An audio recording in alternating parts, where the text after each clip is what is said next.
Assalamualaikum warahmatullahi wabarakatuh. Waalaikumsalam warahmatullahi wabarakatuh. Bismillahirrahmanirrahim. Alhamdulillahi rabbil alamin.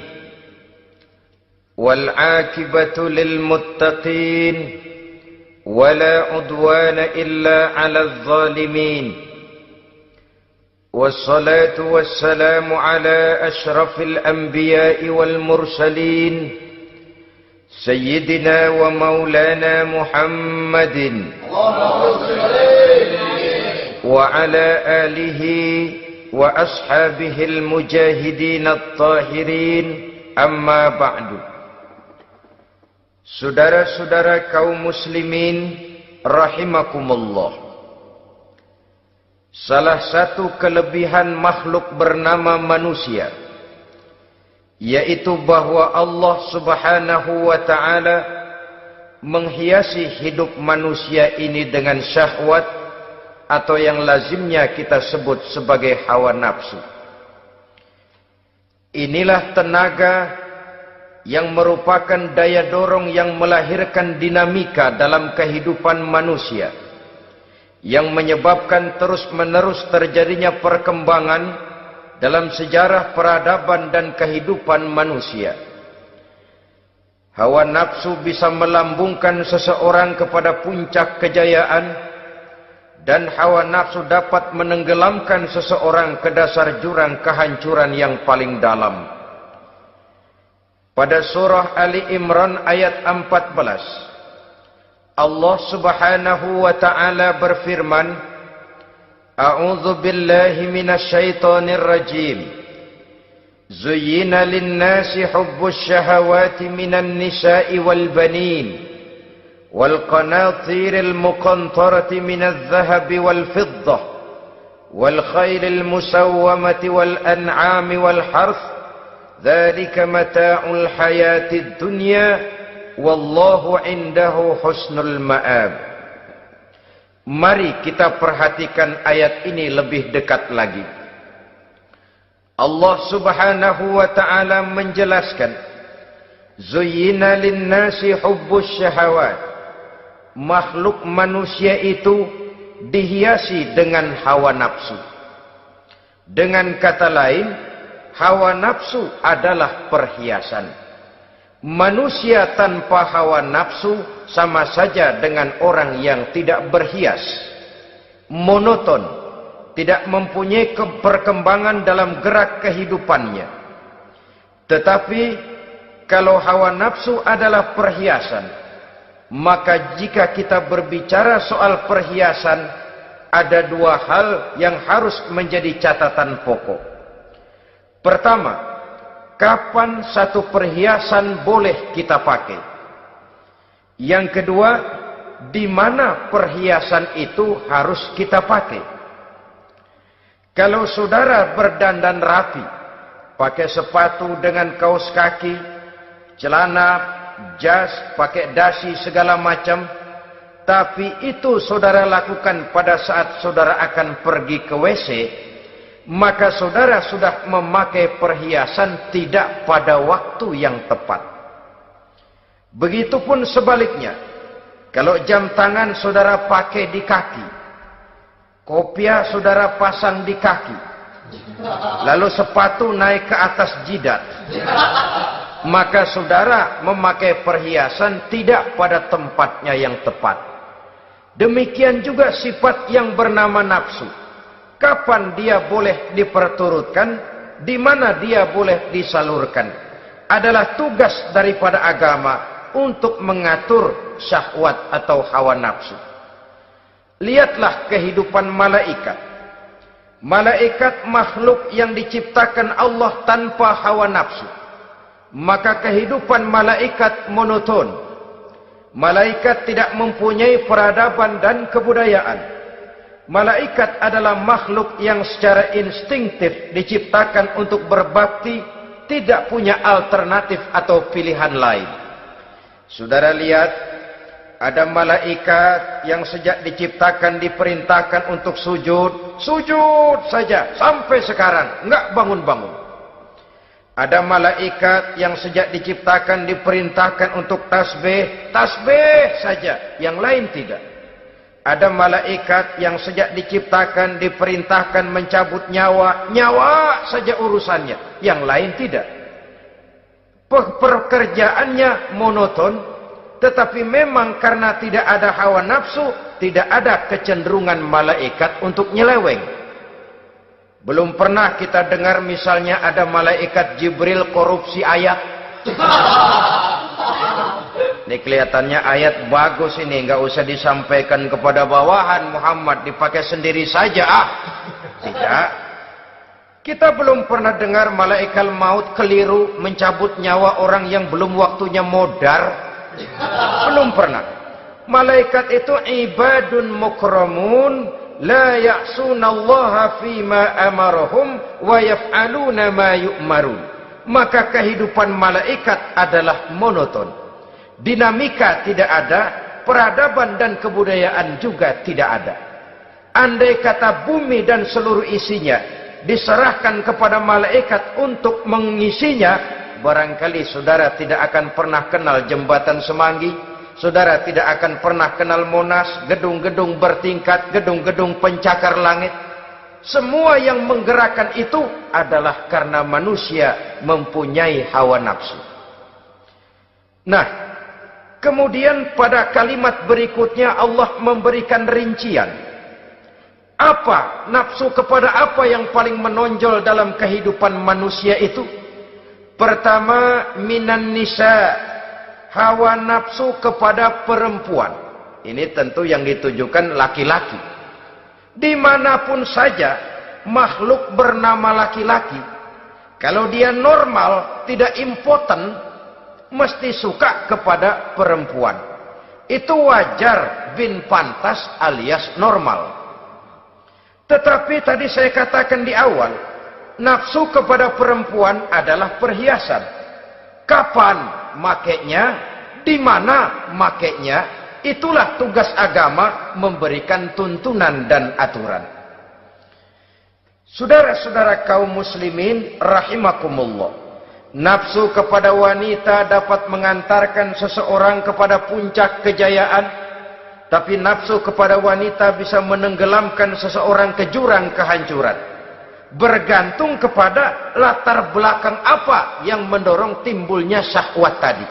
Dengan kata lain, motivasi syahwat tadi digerakkan oleh iman dan ketakwaan, atau semata-mata karena memang syahwat yang merupakan kendaraan iblis.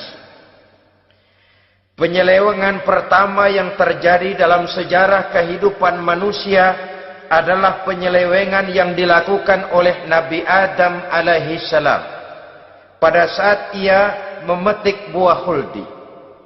Kenapa itu dilakukan oleh Nabi Adam? Karena terdorong oleh rasa sayang dan cinta kepada istrinya Hawa. Sebenarnya Hawa lah yang merajuk, Siti Hawa lah yang membujuk, dan Nabi Adam oleh karena syahwatnya kepada istrinya memperturutkan bujukan Siti Hawa itu. Peristiwa Nabi Adam ribuan tahun yang lalu akan terus relevan sampai ke zaman kita sekarang ini.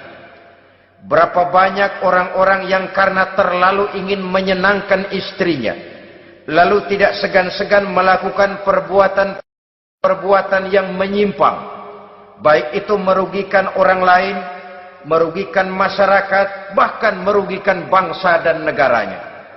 Seorang pedagang tidak akan segan-segan menipu. Sebaliknya pun begitu. Tidak jarang wanita di dalam kelemahannya bisa menenggelamkan dunia.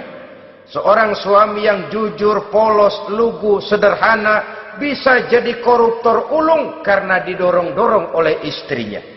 Istrinya barangkali bisa saja dibakar-bakar oleh tetangganya. Suaminya jujur, sederhana, kepala bagian, tempatnya basah tapi melarat. Istri rupanya tidak sabar melihat gaya hidup yang makin konsumtif, persaingan yang makin tajam. Suaminya dikipas-kipasin.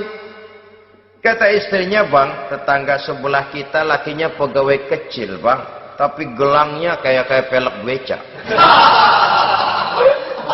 Abang ini kepala bagian tidak bisa membelikan saya macam itu, percumalah. Kata suaminya, ya bagaimana bu, gaji saya cuma segitu-gitunya. Ya namanya kepala bagian, apaan, kayak sabet dulu. Kalau sudah berpikir ke arah ini, artinya sudah ngipasi suaminya untuk melakukan tindakan yang tidak wajar. Saudara-saudara kaum muslimin rahimakumullah, sejak zaman klasik sampai kepada zaman kita sekarang ini, kita melihat kecenderungan syahwat kepada wanita ini. Julius Caesar yang katanya gagah perkasa, ternyata tunduk di bawah kaki Cleopatra. Napoleon Bonaparte, the Lion of Europe, singa daratan Eropa, luas kekuasaannya, gagah perkasa tentaranya, kepada siapa dia tunduk? Ke bawah kakinya Margaret Josephine. Demikianlah di zaman kita sekarang, kita melihat di Jepang, betapa Perdana Menteri Uno didesak mengundurkan diri dari jabatan Perdana Menterinya oleh karena terlibat skandal dengan geisha. Kita juga melihat di Amerika betapa Senator Gary Hart dari Partai Demokrat yang masih muda, jenius, diharapkan masa depan Amerika lahir dari tangannya, terpaksa mengundurkan diri dari calon presiden oleh karena terlibat skandal dengan Donna Rice. Kita juga menyaksikan betapa parlemen dan kabinet di Inggris sempat geger oleh karena skandal Pamela Bordes, pelacur kelas kakap yang melanglang buana mencari sasaran-sasaran kakap. Ini adalah kisah kejatuhan yang diakibatkan oleh hubbus syahawat minan nisa. Oleh karenanya benar jika Nabi kita menyatakan an-nisa'u imadul bilad, wanita adalah tiang negara. Jikalau baik wanita, baik negara. Jikalau rusak wanita, hancur negara. Kalau syahwat kepada wanita cuma semata-mata karena syahwat, maka seorang laki-laki akan memandang wanita cuma sekedar alat pemuas hawa nafsu. Nilainya rendah. Sedangkan agama kita mengajarkan ma akraman nisaa illa karimun wa ma ahanan nisaa illa laimun, kata Nabi. Tidak akan menghormati kaum wanita kecuali orang-orang yang terhormat, dan tidak akan merendahkan derajat kaum wanita kecuali memang orang-orang yang rendah moralnya. Dengan kata lain, apabila syahwat minan nisa ini dilandasi dengan semangat iman dan ketakwaan, maka kehidupan Rasulullah sallallahu alaihi wasallam sungguh menjadi figur dan contoh dalam kehidupan kita. Perkawinannya bukan karena wajah yang cantik semata-mata, tapi lebih merupakan nilai ibadah kepada Allah Subhanahu wa ta'ala. Dengan demikian, kecenderungan kepada hubbus syahawat minan nisa dikontrol oleh nilai iman. Barometernya, tolok ukurnya adalah iman. Di zaman sekarang banyak kasus kawin campur yang pada akhirnya akan membingungkan kita sendiri. Padahal Al-Quran secara jelas dan tegas memberikan bimbingan. Orang itu kalau sudah, kata Imam Syafi'i, wa ainur ridha an kulli aibin kalilatun kama anna aina suhti tubdil masawiya. Mata kalau dibalut cinta dia buta terhadap nista, tapi mata kalau dibalut benci hanya melihat yang keji-keji saja. Biasanya cinta kepada wanita memang bisa menimbulkan dorongan yang positif, tapi juga bisa membuat seseorang buta sama sekali. Dorongan yang positif paling kurang dari segi penampilan. Coba lihat lelaki kalau lagi demen perempuan, lenjeh banget kan. Sisiran rambutnya rapi, teriskaan bajunya lancip, sepatunya mengkilat, kantong celananya tebel, perkara anduk isinya bukan soal. Yang penting kan gaya. Lalu dinamis, kreativitasnya ada saja timbul. Tapi pada sisi lain, jikalau orang sudah kehilangan pertimbangan, juga kadang-kadang tidak segan-segan mengorbankan akidah, mengorbankan nilai-nilai iman. Padahal ini taruhan utama, sampai Quran dengan tegas memberikan peringatan. Wala ammatun mu'minatun khairun min musyrikatin walau a'jabatkum. Perempuan budak yang hitam legam, kalau beriman, itu lebih baik untuk dinikahi daripada wanita cantik berkulit kuning langsat tapi musyrik. Lebih baik budak yang hitam legam beriman daripada wanita cantik berkulit kuning langsat berhati bangsat. Tapi kita kadang kehilangan pertimbangan. Karena agama, karena cinta agama digadaikan. Karena cinta akidah terjual. Karena cinta keyakinan jadi korban. Ini semua penyakit yang datang dari hubbus syahawat minan nisa. Kecenderungan mengumbar nafsu kepada perempuan. Ini memang perhiasan, tapi bisa juga jadi bumerang dalam kehidupan manusia. Berapa banyak penyelewengan terjadi karena pengaruh wanita yang tidak bisa jadi bisa. Ini pengaruh di dalam kehidupan memang sedemikian besarnya. Sehingga saudara-saudara kaum muslimin, inilah yang perlu dikendalikan dalam kehidupan, kapan dan di mana. Kalau nafsu adalah perhiasan, kapan dan di mana perhiasan itu harus kita pakai? Di mana dia harus kita tempatkan? Begitu juga yang menyangkut soal perempuan. Kapan? Ya kapan? Tentu kalau sudah nikah. Di mana? Yang jelas bukan di depan umum.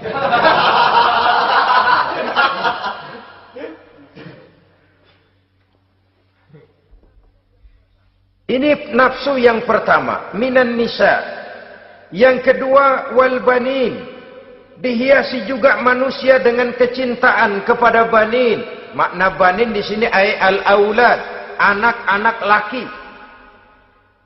Kenapa disebut banin, anak-anak laki? Karena pertama, sering anak laki itu lebih jadi kebanggaan buat orang tuanya ketimbang anak perempuan. Sebabnya apa? Pertama, faktor nasab. Silsilah lebih kuat kepada laki-laki ketimbang perempuan. Yang kedua, faktor cita-cita. Orang tua kalau punya anak laki-laki, cita-citanya panjang. Nak, kau nanti jadi dokter ya. Nak, jadi insinyur ya. Nak, jadi pilot ya. Nak, jadi pengusaha ya. Nak, jadi presiden ya. Tapi kalau dia punya anak perempuan, paling, ya nak, mudah-mudahan nanti kamu dapat jodoh orang baik, nak. Dapat jodoh orang soleh. Saudara-saudara, yang ketiga, anak perempuan itu kalau sudah berkeluarga, biasanya pindah kepada lingkungan keluarga lain. Sehingga orang berkata, punya anak perempuan banyak sebenarnya seperti agen. Artinya ada yang mau bawa, kan begitu. Ada yang minta, ambil. Ada yang berminat, buntel. Paling dia nengokin orang tuanya ya lebaran. Ya syukur kalau sebulan sekali atau seminggu sekali. Tapi minimnya kan lebaran. Dengan demikian dari garis nasab ini lebih kuat al-banin ketimbang al-banat. Manusia dihiasi dengan kecintaan kepada anak-anak. Sering karena terlalu cinta kepada anak, kita menjerumuskan anak.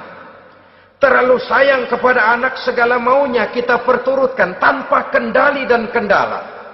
Akhirnya sifat yang demikian itu malah mendorong anak untuk manja, tidak percaya kepada kemampuan yang dimilikinya, selalu mengandalkan kepada kebesaran, kemampuan daripada orang-orang yang dibanggakannya itu, dan dalam kondisi demikian kedewasaan dan tanggung jawabnya akan lambat berkembang. Maka Allah Subhanahu wa taala memperingatkan bahwa harta dan anak bisa menjadi fitnah. Dalam ayat lain Allah juga memperingatkan, ya ayyuhalladzina amanu la tulhikum amwalukum wa auladukum an dzikrillah. Wahai orang-orang yang beriman, jangan sampai hartamu dan anak-anakmu memalingkan kamu daripada mengingat Allah. Jangan sampai kesibukanmu kepada anak dan harta benda menyebabkan kamu sampai lupa mengingat Allah Subhanahu wa taala. Berapa banyak manusia yang tenggelam dengan melupakan Allah, jauh dari agama, jauh dari tuntunan syariat, oleh karena disibukkan oleh persoalan anak dan persoalan harta benda. Maka satu-satunya jalan, jikalau kita tidak ingin anak kita sampai memalingkan kita daripada mengingat Allah, nilai-nilai keimanan harus ditanamkan kepada mereka sedini mungkin.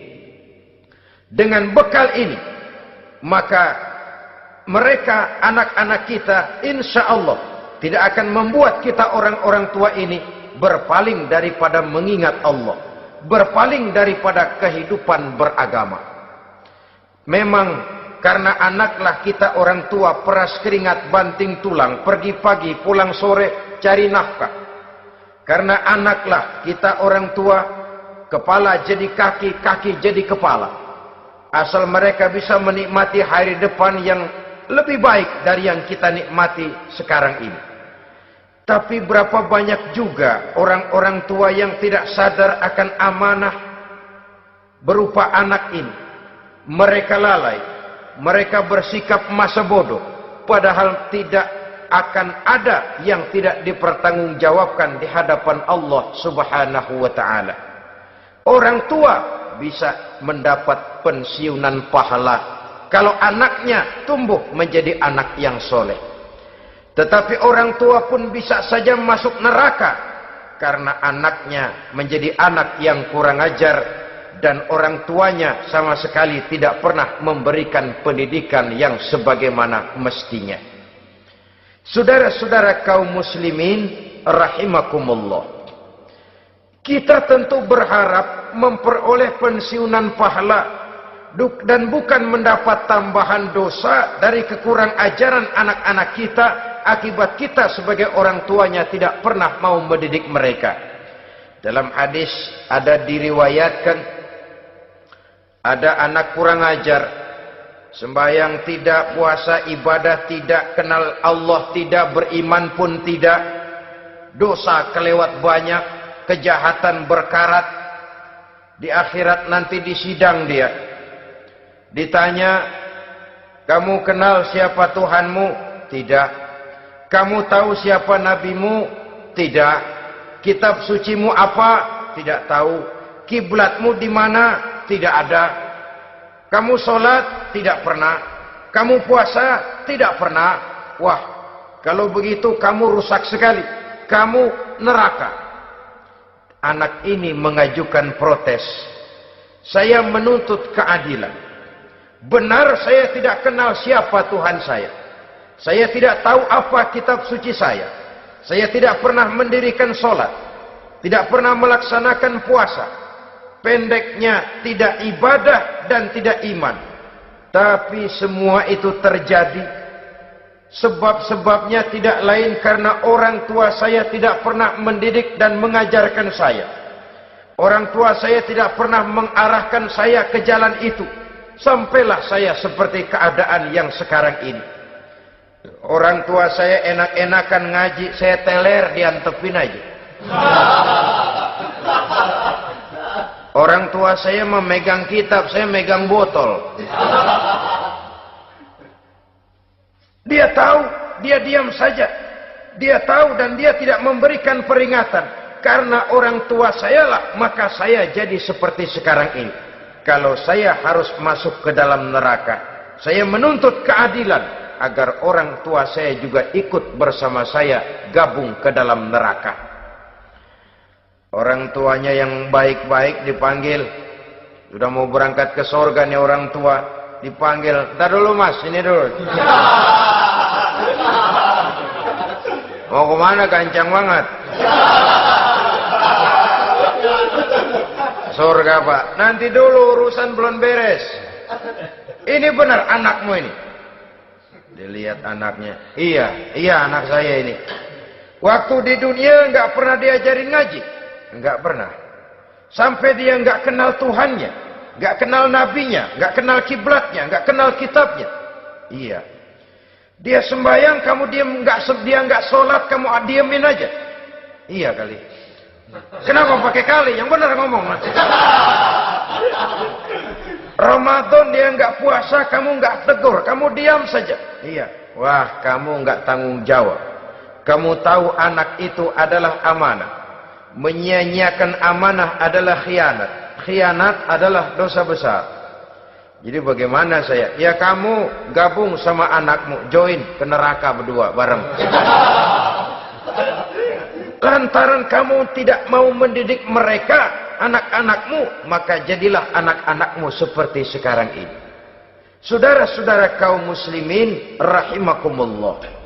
Sebaliknya, jikalau anak-anak kita yang kita cintai ini, yang merupakan buah hati belahan jantung, tumbuh dan berkembang menjadi anak-anak yang soleh, yang bermanfaat bagi masyarakatnya, bagi agama, bangsa dan negaranya, kita orang tuanya bolehlah tentram menerima pensiunan pahala.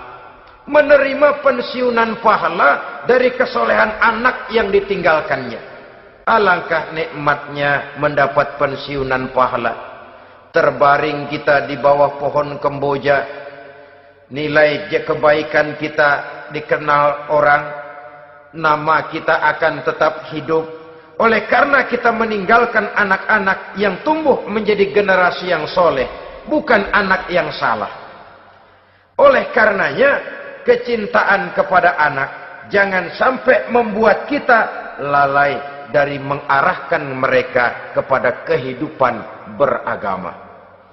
Di zaman sekarang ini, kecenderungan kita mengarahkan anak pun sudah kepada kecenderungan yang berbau materialistis.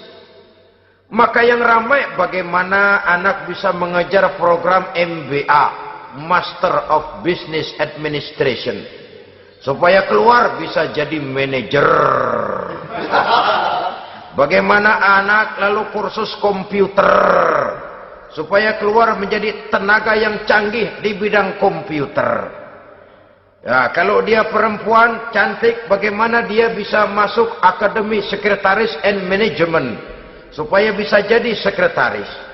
Atau bagaimana dia bisa masuk sekolah nyanyi, supaya nanti jadi penyanyi dengan tarik suara, uang lalu mengalir ke dalam kocek jutaan nilainya.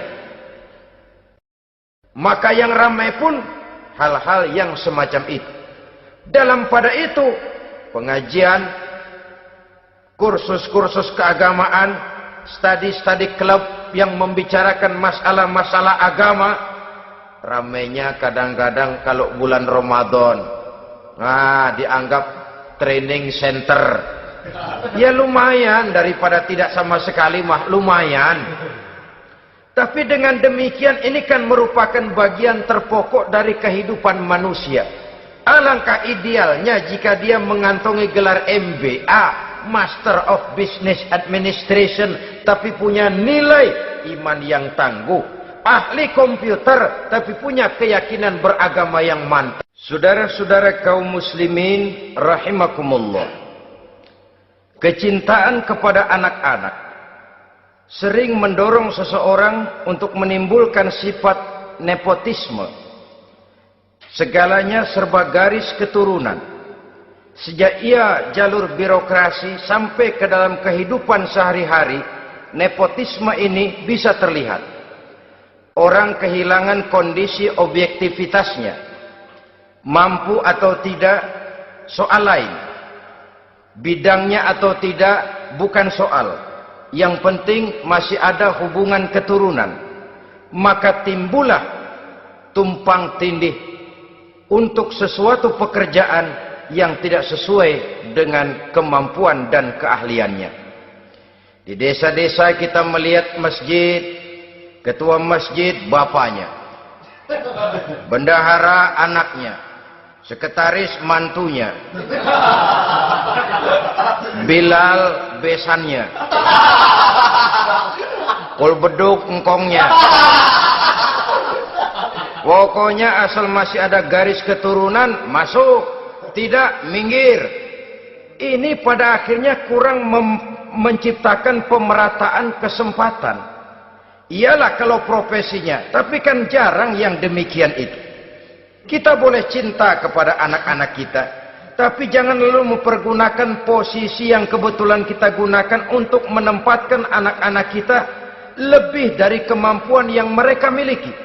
Nepotisme yang lahir. Sehingga ini bukan saja tidak mendidik, tapi mengakibatkan terjadinya tumpang tindih. Tidak lagi berprinsip the right man on the right job, bahwa orang harus ditempatkan sesuai dengan keahliannya. Tapi kita sudah berpikir subjektif, ahli atau tidak ahli, asal masih berbau keturunan, ayo silakan. Nepotisme yang akan lahir. Oleh karenanya, mencintai anak adalah sesuatu yang merupakan perhiasan di dalam kehidupan. Wajar, tetapi harus kita menempatkannya sesuai dengan semestinya. Ini yang kedua. Yang ketiga, nafsu yang menghiasi hidup manusia itu adalah nafsu kepada wal qanatiril muqantarati minadz zahabi wal fiddah. Al-qantarah ay al-malul katsir. Kecintaan, kesenangan, nafsu kepada harta benda yang banyak daripada emas dan perak. Ini tentu sesuai dengan situasi dan kondisi. Kecintaan untuk mengumpulkan harta benda yang sebanyak-banyaknya. Baik itu berupa emas, baik itu berupa perak. Ini cuma penyebutan beberapa jenis dari kecenderungan manusia kepada harta benda. Bukankah sering dikatakan orang bahwa manusia di dalam berhadapan dengan harta itu seperti meminum air laut. Makin diminum, makin kering tenggorokan, makin haus kita dibuatnya. Apabila watak ini kita perturutkan, maka manusia tidak akan pernah kenal puas, tidak akan pernah kenal cukup. Nabi kita memberikan peringatan. Lau anna libni Adam wadiyani min zahabin labtagha lahu mathalisan wa la yamla'u jawfa ibni Adam illa turab. Andai kata manusia mempunyai dua buah ladang yang seluruhnya berisi emas, akan puaskah manusia? Tidak. Mereka akan cari ladang emas yang ketiga. Wala yamla'u jawfa ibni Adam illa turab. Sungguh mulut manusia ini tidak akan pernah penuh terisi kecuali kalau sudah disumpal dengan tanah. Artinya kalau sudah dia dipendam di liang lahat baru cukup. Tetapi sepanjang dia masih bergerak, masih hidup dan bernyawa, masih bisa berusaha dan berbuat, dia tidak akan pernah mengenal puas. Ini akan mendorong manusia terjebak kepada menghalalkan segala cara untuk mencapai tujuan. Yang penting kaya, kan begitu. Dan cepat. Sebab sekarang orang sering motong kompas. Yang penting kan cepat kaya. Soal cara, kalau jujur aja mah, sampai kapan mau kaya? Perkara itu renten, bukan soal. Perkara itu judi, tidak jadi masalah. Perkara itu korupsi menyangkut hak orang banyak, bukan soal. Yang penting cepat kaya. Dan anehnya lagi, tidak malu menumpuk kekayaan dengan cara yang tidak wajar. Ya kan orang hidup bermasyarakat tuh bisa dianalisa tuh. Emang usahanya apa sih? Gajinya sebulan berapa sih? Kok bisa gitu-gitu bener sih? Dari mana sih? Secara langsung orang tidak berani bertanya, tapi dari mulut ke mulut akhirnya tersebar jadi rahasia umum.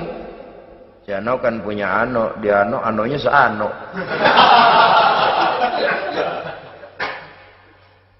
Ini bisa jadi bahan pertanyaan dalam kehidupan, akhirnya jadi gunjingan. Orang sudah tidak terlalu peduli dari mana kekayaan itu diperoleh, yang penting kaya. Dengan menghalalkan segala macam cara, terjebaklah ke dalam cara-cara mafia, terjebaklah ke dalam cara-cara yang tidak wajar, tidak bijaksana, memperkuat klik, clean, dengan menghantam yang lain. Saudara-saudara kaum muslimin rahimakumullah, bahwa manusia punya nafsu ingin kaya itu boleh. Agama memberikan tuntunan, memberikan aturan. Tidak hanya sekedar asal kaya, tidak hanya sekedar asal banyak harta. Malahan hadis menyatakan, kalau saudara diberikan umur panjang, pertanyaan akhirat cuma satu kok. Umurmu kau habiskan di mana? Kalau saudara diberikan amanah berupa ilmu pengetahuan, pertanyaan akhirat juga cuma satu kok. Ilmumu kau amalkan untuk apa? Tapi kalau kita diberikan amanah berupa harta benda, pertanyaan akhirat itu dua. Min aina iktasabahu wa fima anfaqahu. Dari mana hartamu kau dapat, kemana hartamu kau belanjakan. Dari mananya ditanya, kemananya juga ditanya.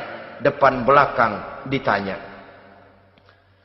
Dan kalau mempergunakan harta untuk kesenangan syahwat, orang berani bukan main.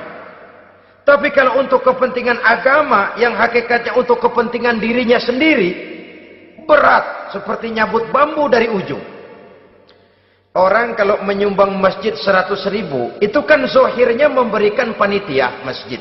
Tapi hakikatnya kan dia nabung buat dirinya sendiri. Seolah-olah dia cuma berkata, Pak, tolong saya titip 100.000, ini untuk kepentingan saya di akhirat nanti. Silakan uangnya mau dibelikan semen, pasir, kaca, pintu, jendela, silakan. Saya cuma titip, ini untuk saya di akhirat nanti. 100.000 Pak. Zohirnya dia memberikan kepada panitia masjid, madrasah, pesantren, yatim piatu. Hakikatnya dia nabung buat dirinya sendiri di akhirat. Malah tabungan ini bukan SDSB namanya, SDBS. Sumbangan dana berhadiah surga, itu SDBS namanya. Sekarang orang mengejar SDSB, lalu berat mengejar SDBS, sumbangan dana yang berhadiah surga. Langsung dari Allah Subhanahu wa ta'ala. Coba kalau dia main golf, sewa lapangan golf itu 400-500 ribu sebulan, paling 4-5 kali main. Beli stick golfnya saja sampai jutaan. Datang panitia pembangunan masjid 100.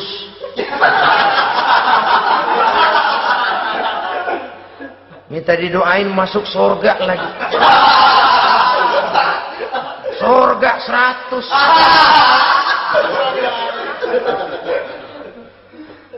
Saudara-saudara kaum muslimin rahimakumullah, kecintaan kepada harta benda yang banyak, baik berupa emas, berupa perak, mendorong orang untuk berlomba-lomba yang Allah peringatkan dalam Al-Quran, alhaakumut takatsur hatta zurtumul maqabir.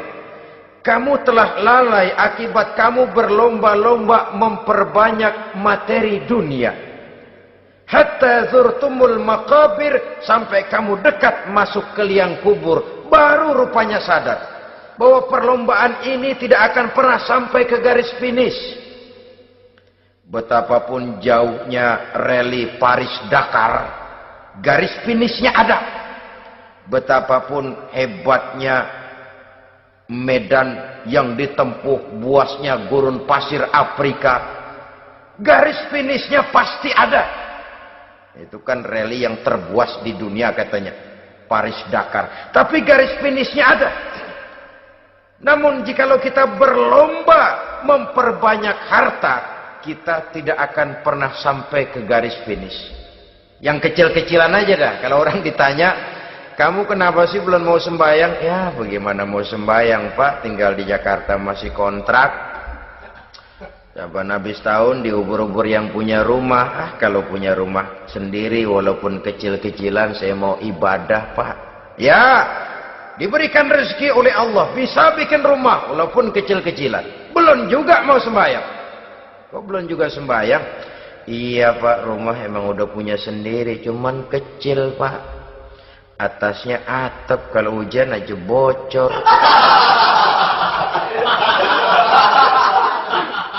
Kalau bisa bikin rumah yang permanen Pak, tenang, saya ibadah, sembahyang saya rajin. Iyalah, diberikan rezeki, bisa bikin rumah permanen. Bagus rumahnya. Lain lagi. Iya, rumah sudah permanen, tembok, ubin. Cuman isinya belum ada Pak, perabotannya. Duh. Kalau punya peralatan rumah tangga yang memadai, tenang, saya ibadah. Diberikan juga rezeki, bisa beli perabotan rumah tangga yang lumayan. Di atas tehelnya sudah pakai karpet, mebelnya spaghetti, tempat tidurnya alga spring bed, dan lo pilo, ada kulkas, ada TV, di sebelah TV ada kunci mobil. Kuncinya mobilnya.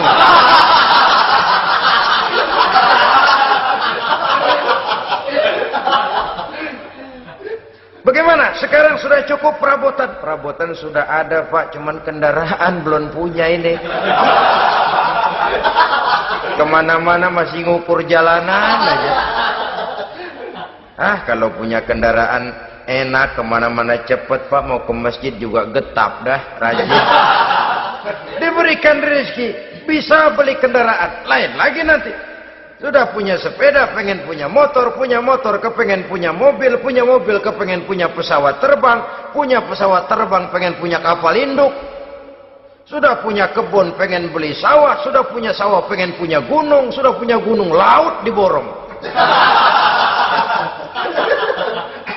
Perlombaan materi tidak akan pernah membawa kita ke garis finish. Karena sifatnya sangat abstrak, bahkan akan mendorong kita seperti gurita.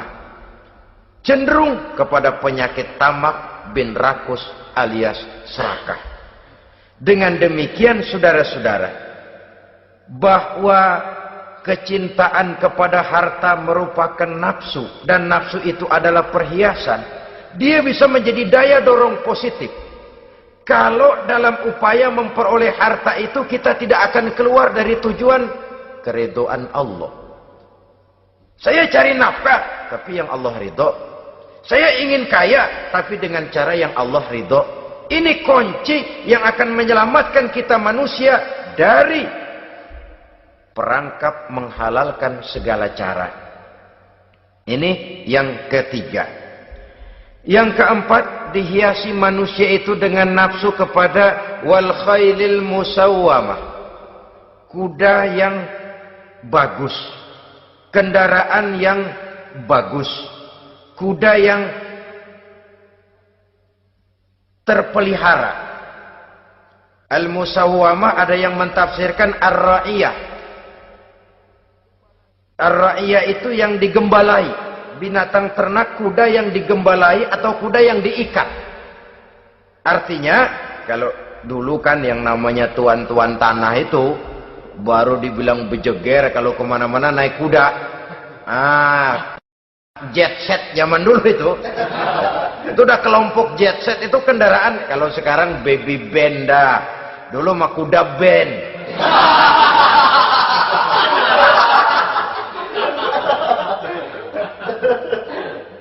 Manusia punya kecenderungan suka kepada kendaraan.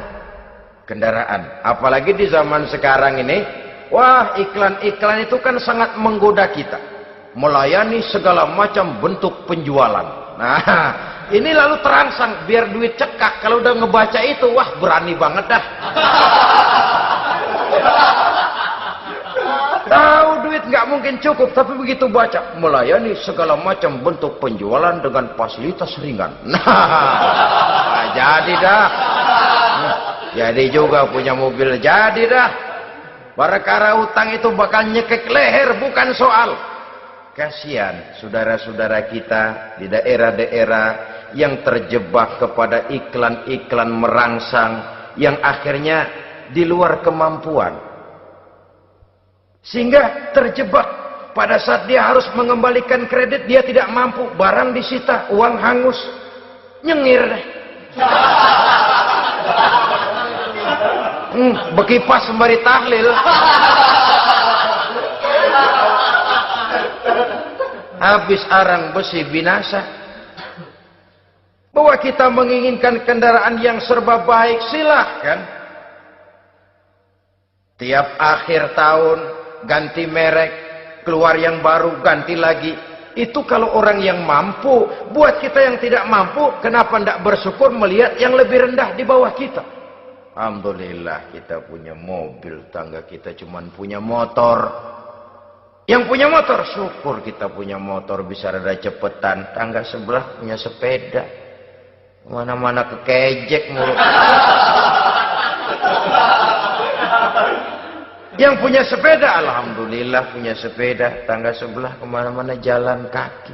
Yang jalan kaki, syukur masih bisa jalan. Teman sebelah lumpuh bertahun-tahun nggak. Yang lumpuh, alhamdulillah masih hidup. Tangga sebelah kemarin out nggak balik lagi. Saudara-saudara, saya pikir menengok ke atas itu perlu supaya ada rangsangan kita untuk maju. Tapi menengok ke bawah pun juga lebih perlu agar kita mensyukuri yang ada dan tidak suudzon, tidak buruk sangka kepada Allah. Apa yang diberikan Allah kepada kita sekarang ini, itulah yang terbaik menurut Allah untuk kita. Saudara-saudara kaum muslimin rahimakumullah. Dahulu ada seorang pemuda, matanya buta. Dia mengeluh, ya Allah, kenapa saya dilahirkan dalam keadaan buta? Apa dosa saya? Apa salah saya? Andai kata saya tidak buta, saya melihat keindahan alam ini, saya lebih akan bersyukur kepadamu ya Allah. Nah sudah, dia berburuk sangka kepada Allah. Satu hari, ini Raja Baduy di pedalaman mengerahkan tentaranya menculik anak-anak muda. Ini Raja Baduy ini kanibal, artinya suka makan daging manusia. Anak-anak muda ini diculik. Yang masih muda-muda ya, kalau kambing muda itu kan di sop rada sedap. Rupanya ini Raja kanibal ini begitu. Anak-anak muda termasuk ya pemuda yang buta tadi itu kena culik. Ya sudah diculik, rawatlah di istana raja ini, diberikan pakaian bagus, dikasih makan serba enak. Sebab apa? Supaya badannya gemuk. Setelah gemuk nanti dipotong di sop legit. Sudah, kerjanya cuma makan tidur, fasilitas nikmat, tidur enak. Udah giliran dapat 1 bulan 2 bulan kemudian, ketika mau diambil anak-anak muda ini, raja sendiri yang milih mana yang disop duluan nih. Sampai giliran anak muda yang buta ini, raja geleng kepala. Yang begini mah buta, dagingnya nggak enak. Ini satu lepas aja, lepas. Saya mau makan daging orang buta, lepas aja. Pulang ini anak muda, batinnya bersyukur, sujud syukur, ya Allah, katanya untung saya buta. Coba kalau saya nggak buta udah habis saya disop. 2 bulan yang lalu dia mengeluh, ya Allah, kenapa saya dilahirkan dalam keadaan buta? Sekarang dalam pulang ke rumah, perjalanan menuju ke rumah, dia berkata, alhamdulillah, andai kata saya tidak buta, habis badan saya disop oleh raja yang kanibal tadi. Saudara-saudara kaum muslimin rahimakumullah. Jadi dengan demikian pola hidup yang konsumtif sesungguhnya sangat tidak mendidik apabila dilatar belakangi oleh kemampuan yang tidak menunjang. Dengan demikian setidaknya mendidik orang untuk berkhayal. Anak-anak muda sama merek mobil ngerti banget dah, punya kagak? Ini BMW model terakhir nih, Nih, kemarin gue ngeliat di sana gue megang rame banget.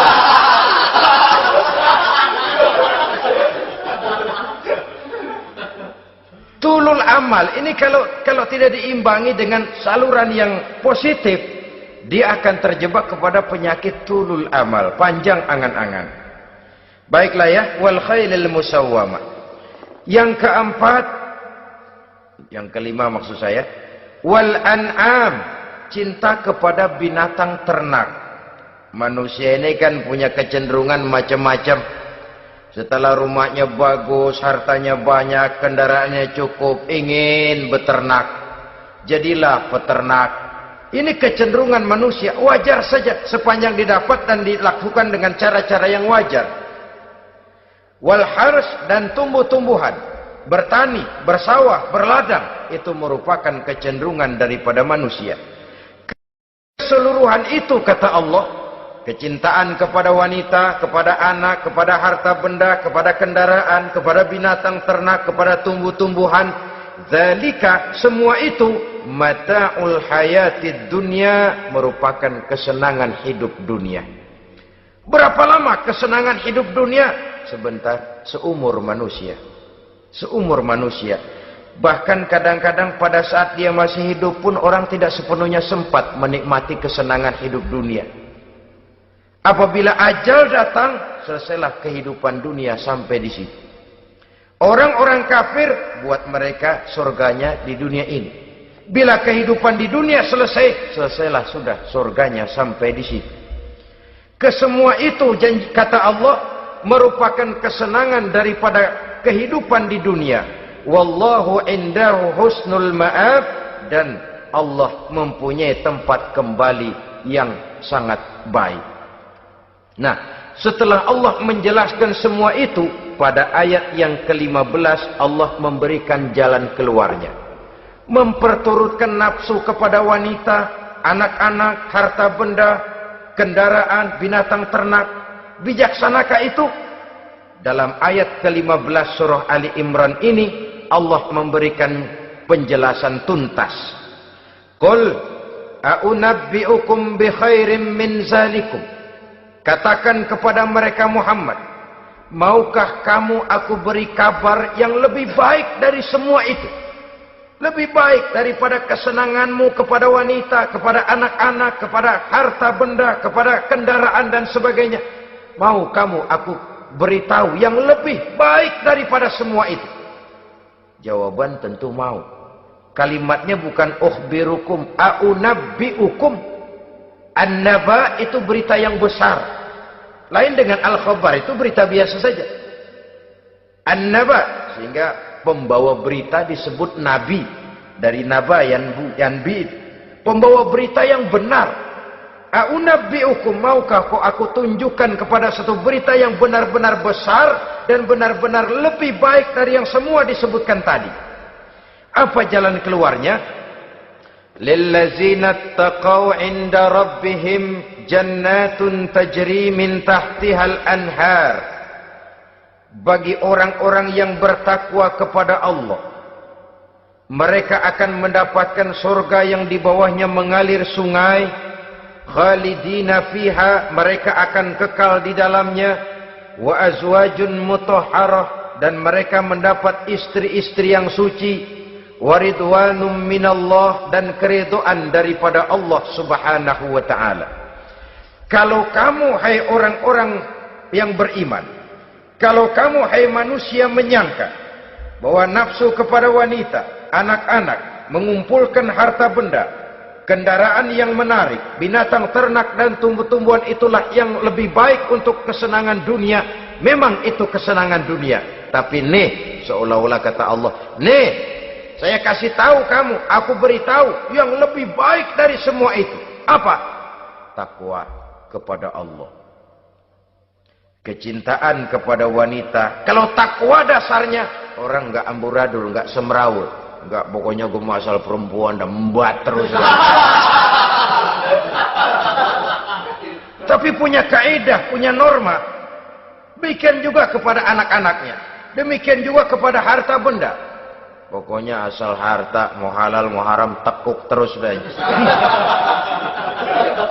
Semuanya dilandasi oleh taqau, lillazina taqau, oleh ketakwaan kepada Allah. Nah, ketakwaan ini akan menghasilkan apa?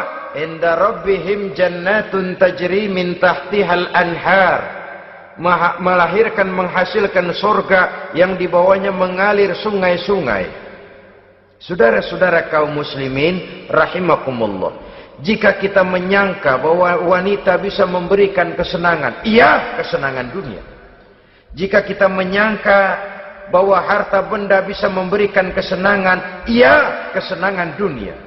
Jika kita menyangka bahwa kendaraan bisa memberikan kesenangan, iya, kesenangan dunia. Tapi kita tidak cuma ingin itu, kita ingin itu semua juga bisa membawa kesenangan akhirat. Caranya landasi dengan takwa. Kesenangan kepada wanita didasari dengan takwa. Maka jangan jadikan wanita cuma sekedar alat pemuas hawa nafsu. Kesenangan kepada anak-anak dilandasi dengan takwa, maka anak-anak diarahkan kepada jalan yang diridhoi Allah. Kesenangan kepada kendaraan dilandasi dengan takwa, maka kendaraannya selalu mengarah berjalan menuju jalan takwa, diridhoi oleh Allah Subhanahu wa taala. Kalau tidak, tuh mobil asal lempengan Ancol gancang banget dah. Tapi giliran dihadapin ke masjid, mogok melulu mobil. Urusan ngaji ada aja halangannya tuh kendaraan. Tapi kalau untuk urusan maksiat, ngebut benar-benar. Dilandasi dengan ketakwaan. Sehingga dengan demikian, tidak hanya sekedar surga di dunia ini, tapi lebih-lebih di surga di akhirat nanti. Khalidina fiha, kekal. Kalau dunia ini kan zillun zail, bayangan. Hari ini kita jaya, besok kita bangkrut. Siapa yang mau menghalangi? Hari ini kita melambung, besok kita nyungsep. Siapa yang bisa menarik? Tidak kekal, berubah, temporer, relatif. Di sana kebahagiaan yang dilandasi dengan takwa ini sudah surga, kekal di dalamnya, azwajun mutahharah. Mendapat istri-istri yang suci. Suci dalam arti belum pernah dijamah orang lain. Suci dalam arti tidak pernah terkena halangan. Seperti men misalnya. Baik menstruasi atau mencret, itu tidak. Azwajun mutahharah. Konon makna mutahharah ini ya artinya juga bisa selalu gadis. Bidadari itu. Selalu perawan. Tidak pernah janda, walaupun tiap hari dipakai, perawan terus. Dan yang lebih penting, waridwanum minallah, mendapat ridho dari Allah Subhanahu wa taala. Jadi hawa nafsu dengan motivasi takwa, itulah sesungguhnya yang dikehendaki oleh Ali Imran ayat 14 dan 15. Dengan demikian, manusia dengan ketakwaannya mengendalikan hawa nafsu dan bukan malah dikendalikan oleh hawa nafsunya. Sehingga dengan demikian seluruh fasilitas yang dimilikinya, baik itu berupa istri, anak, kendaraan, binatang ternak, harta benda, tanam-tanaman, seluruhnya semakin meningkatkan ketakwaannya kepada Allah Subhanahu wa taala. Mudah-mudahan kita bisa mencapai tingkat ini di mana kita hidup mampu dan sanggup mengendalikan nafsu, bukan malah dikendalikan oleh hawa nafsu. Terima kasih dan mohon maaf. Wassalamualaikum warahmatullahi wabarakatuh. Waalaikumsalam warahmatullahi wabarakatuh.